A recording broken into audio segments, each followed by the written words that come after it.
Welcome to another 2-minute Bible study. So today we're going to be reading from 2 Samuel 6:17.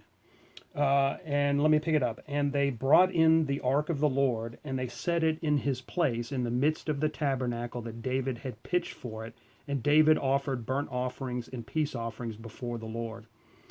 Now, this is what has been called the tabernacle of David. When David brought the Ark of the Covenant up to Jerusalem for the first time, there was no temple, there was no tabernacle. Instead, he pitched a tent next to the palace, and basically he went back and forth between the palace and the Ark and offered sacrifices, something that no king had ever done because his heart was after God.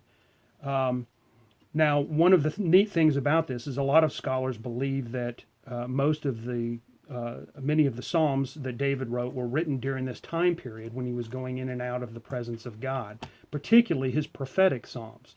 Most of us don't realize, but the Psalms don't just contain praise and worship, but there are a number of Psalms which actually talk about the person of Jesus and the coming of Jesus. Perhaps the most famous of these is Psalm 22, where verse 1 says, my God, why have thou forsaken me?" Which, of course, is what Jesus quoted when he was on the cross.